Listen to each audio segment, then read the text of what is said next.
मंडळी, वैष्णवी हगवणे मृत्यू प्रकरणामुळे महाराष्ट्रातील प्रत्येकाचंच मन सुन्न झालेलं होतं.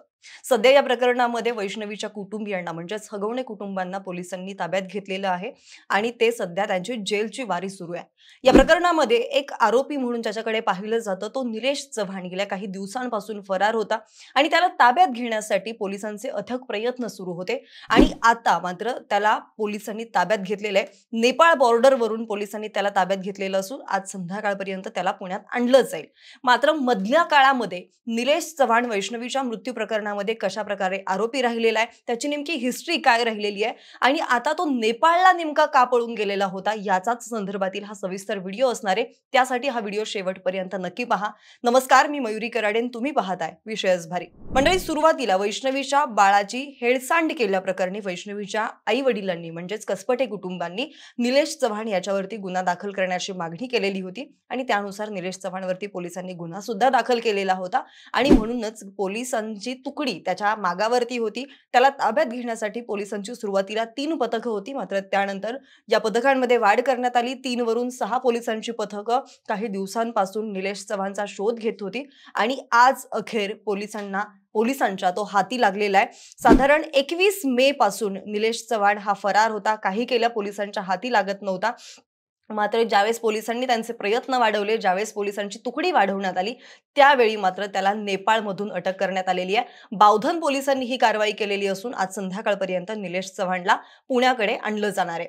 वैष्णवीच्या बाळाची हेळसांड केल्याचा त्याच्यावरती आरोप आहे. त्यासोबतच वैष्णवीचे आई वडील ज्यावेळी वैष्णवीचं बाळ या निलेश चव्हाणकडे होतं आणि ते बाळ आणण्यासाठी ज्यावेळेस वैष्णवीचे आई वडील त्याच्या घरी गेलेले होते, त्यावेळी मात्र या निलेश चव्हाणने कसबटे यांच्यावरती बंदूक उगारलेली होती आणि तुमचा आणि या बाळाचा कुठल्याही प्रकारचा संबंध नाहीये, तुम्ही हे बाळ घेण्यासाठी इथे का आलात, आल्या पावली निघून जा, अशा प्रकारे त्यांना धमकावलेलं होतं. त्यांच्यावरती बंदूक रोखलेली होती आणि म्हणूनच त्या वैष्णवीच्या आई वडिलांनी कसपटे कुटुंबाने निलेश चव्हाण याच्यावरती बाळाची हेळसांड केल्याचा गुन्हा दाखल करण्याची मागणी केलेली होती. आता हा निलेश चव्हाण इतका शहाणा होता, इतका मास्टर माइंड होता की त्याने ज्यावेळेस तो फरार होता 21 तारखेपासून ते आज 30 तारीख आहे, गेले 10 दिवस तो पोलिसांना गुंगारा देत होता. या मधल्या काळामध्ये तो इतका मास्टर माइंड होता की त्याने कुठल्याही प्रकारचे इलेक्ट्रॉनिक उपकरणं आपल्या जवळ ठेवलेली नाहीये, जेणेकरून म्हणजे जसं की मोबाईल असेल किंवा इतर अनेक गोष्टी असतील ज्याच्या मदतीने पोलिसांना आपल्यापर्यंत पोहोचणं सहज शक्य असेल, याचा वापर करून, याचा उपयोग करून त्याने कुठल्याही प्रकारचे इलेक्ट्रिक डिव्हाइसेस आपल्यासोबत ठेवलेली नव्हती. मात्र तरी देखील तो पळून पळून कुठे जाणार असा विचार पोलिसांनी केला आणि पोलीस त्याच्यापर्यंत जाऊन पोहोचलेले आहेत. सध्या त्याला पोलिसांनी ताब्यात घेतलेलं आहे. आता ज्यावेळेस पोलिसांनी त्याला ताब्यात घेतलेले, ज्यावेळेस त्याची चौकशी केली जाईल, या चौकशीमधून निलेश चव्हाण वैष्णवीच्या मृत्यू प्रकरणामध्ये नेमका कशा प्रकारे आरोपी राहिलेला आहे याचे खुलासे होण्याची शक्यता आहे. हगवणे कुटुंबावरती जे काही आरोप केले जात आहेत त्या आरोपांमध्ये कितपत तथ्य आहे, शिवाय त्यामध्ये आणखी काही वाढ होतीये का, या दृष्टीने सुद्धा आता हा तपास असणार आहे आणि म्हणूनच निलेश चव्हाणला ताब्यात घेणं पोलिसांच्यासाठी एक मोठी जमेची बाजू असणार आहे. निलेश चव्हाणचा वैष्णवीच्या मृत्यू प्रकरणात आतापर्यंत कसा कसा सहभाग राहिलेला आहे याचा एक सविस्तर आढावा घेऊयात. मी जसं सुरुवातीला सांगितलं की जेव्हा वैष्णवीचा मृत्यू झालेला होता त्यावेळी वैष्णवीच्या कुटुंबाने म्हणजेच हगवणे कुटुंबाने वैष्णवीचं जे 9 महिन्यांचं बाळ होतं ते 9 महिन्यांचं बाळ या निलेश चव्हाणच्या हाती सुपूर्त केलेलं होतं, निलेश चव्हाणकडे दिलेलं होतं. निलेश चव्हाण काही केल्या ते बाळ कसबटे कुटुंबाला द्यायला तयार नव्हता. गेले अनेक दिवस 6 ते 7 दिवस ते बाळ निलेश चव्हाण याच्याकडेच होतं आणि ज्यावेळेस ते बाळ त्याच्याकडे होतं त्यावेळेस त्या बाळाची मोठ्या प्रमाणावरती हेळसांड झाली, त्या बाळाचे हाल झाले असा सुद्धा आरोप करण्यात आलेला आहे. आता नेमकं काय काय म्हटलेलं आहे हे आपण बघूयात. वैष्णवीचं बाळ ताब्यात ठेवून ते परत देण्याच्या वेळी ज्यावेळेस निलेश चव्हाणने कसपटे कुटुंबावरती बंदूक रोखलेली होती किंवा बंदुकीचा धाक कसपटे कुटुंबाला दाखवला होता, त्यावेळी कसपटे तिथून आल्यापावली निघून गेलेले होते. त्यांना कुठल्याही प्रकारे निलेश चव्हाण आणि कसपटे यांच्यामध्ये झालेल्या वादावादीमध्ये त्या बाळाला त्रास होऊ द्यायचा नव्हता आणि म्हणूनच कसपटे कुटुंबांनी असं ठरवलं की आता आपण इथून निघून जाऊयात आणि नंतर कायदेशीररित्या हे बाळ आपण आपल्या ताब्यात घेऊयात. त्यानंतर बराच बवाल झाला. मग पॉलिटिकल गोष्टी यामध्ये इन्क्लूड होत गेल्या, राजकीय वळण या प्रकरणाला लागलं आणि त्यानंतर या बाळाच्या बाजूने किंवा बाळासाठी लढणारी काही राजकीय मंडळी पुढे आली. पोलिसांना या पद्धतीचं पोलिसांवरती दबाव आणण्यात आला की कुठल्याही प्रकारे ते बाळ निलेश चव्हाणकडून कसपटे कुटुंबाच्या ताब्यात देण्यात यावं. 9 महिन्यांचं बाळ आहे, त्या बाळाला एकतर आईची गरज आहे किंवा महिलेच्या कुटुंबातील कोणाची तरी गरज असणं जास्त गरजेचं आहे, ना की निलेश चव्हाण या तिराहित माणसाची गरज असणं गरजेचं आहे. आणि म्हणून त्या कुटुंबावरती दबाव आणण्यात आला, पोलिसांवरती दबाव आणण्यात आला. आणि आपण सगळ्यांनी समाज माध्यमांवरती पाहिलेलं आहे, की रुपाली ठोंबरे यांनी ते बाळ त्या निलेश चव्हाणकडून अ, एका परक्या माणसाच्या मदतीने ते बाळ कसबटे कुटुंबांपर्यंत येऊन पोहोचलेलं होतं. निलेश चव्हाणकडे ते बाळ आहे हे माहीत होतं, मात्र तरी सुद्धा निलेश चव्हाणने ते बाळ कसबटे कुटुंबाच्या हाती दिलेलं नाही. अचानक एक तिराहिती व्यक्ती येते आणि ते बाळ तिराहिती व्यक्ती कसबटे कुटुंबाच्या ताब्यात देते. आता निलेश चव्हाण नेमका कोण आहे, त्याची नेमकी हिस्ट्री काय आहे, त्यांनी त्याच्या बायकोचा छळ केलाय स्पाय कॅमेऱ्यांच्या मदतीने, असा सुद्धा आरोप त्याच्यावरती केला जातोय. या प्रकरणी वारजे पोलीस ठाण्यामध्ये त्या सगळ्या त्याच्या कृत्यांची नोंद असल्याची माहिती समोर आली आहे. 3 जून 2018ला निलेश चव्हाण याचं लग्न झालेलं होतं. पण लग्नानंतर काही महिन्यातच म्हणजे जानेवारी 2019 मध्ये निलेशच्या बायकोला आपल्या बेडरूमच्या सीलिंग फॅनला काहीतरी संशयास्पद असल्याचं तिला दिसलं. त्यातून त्याच्या पत्नीने म्हणजे निलेश चव्हाणच्या बायकोने त्याला विचारलं पण, की सीलिंग फॅनला काहीतरी अडकवलेलं आहे.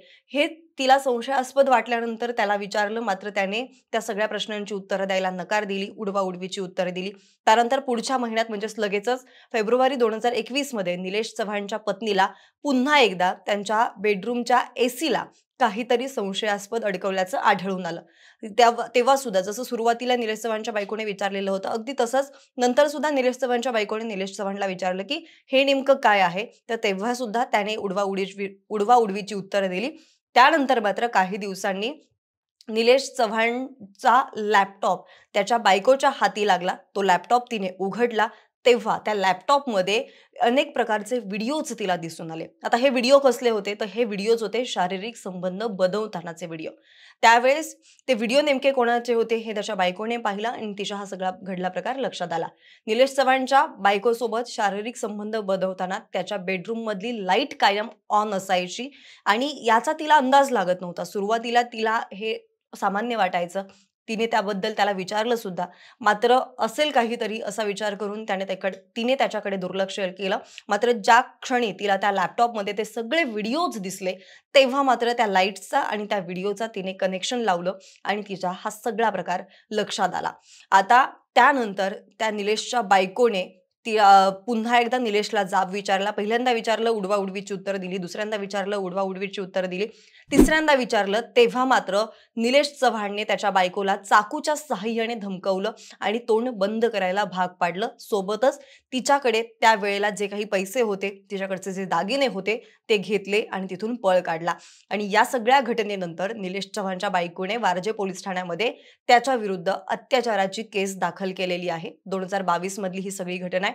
हिंजवडी आणि तळेगाव पोलीस ठाण्यात सुद्धा त्याच्यावरती गुन्हे दाखल आहेत.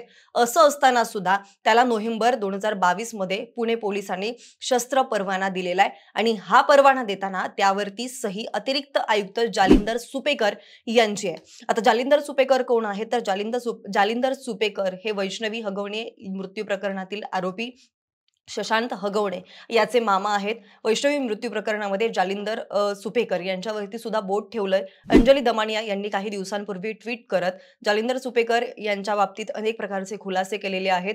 जसं की शस्त्र परवाना दिल्याचा सुद्धा खुलासा अंजली दमानिया यांनी केलेला होता. या व्यतिरिक्त 500 कोटींच्या घोटाळ्याचा आरोप सुद्धा त्यांनी केलेला आहे. मात्र आता हे अधिकृतरित्या सिद्ध झालेलं आहे की जालिंदर सुपेकर यांनी निलेश चव्हाणवरती एवढे सगळे गुन्हे दाखल असून सुद्धा त्याला शस्त्र परवाना दिला, त्याला बंदुकीचं लायसन्स दिलं. या सगळ्यानंतर मात्र जालिंदर सुपेकर यांच्याकडचा अतिरिक्त कामाचा भार काढून घेण्याला त्यांच्यावरती कारवाई करण्यात आलेली आहे. आता हे सगळं झाल्यानंतर रामायण महाभारत निलेश चव्हाणला पोलिसांनी अटक केलेली आहे. आज संध्याकाळपर्यंत पुण्याकडे त्याला आणलं जाईल आणि त्यानंतर त्याची जी चौकशी होईल त्या चौकशीतून वैष्णवी मृत्यू प्रकरणातील अनेक प्रकारचे खुलासे होण्याची शक्यता आहे. त्यामुळे आता या चौकशीमध्ये निलेश चव्हाण तोंड उघडतोय का?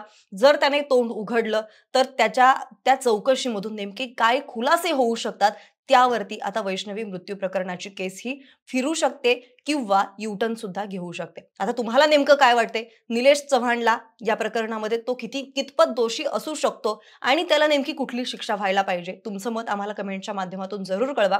व्हिडिओ आवडला असेल तर व्हिडिओला लाईक करा, शेअर करा. सोबतच आपल्या विश्वास भारीच्या YouTube चॅनलला सबस्क्राईब करायला सुद्धा विसरू नका. धन्यवाद.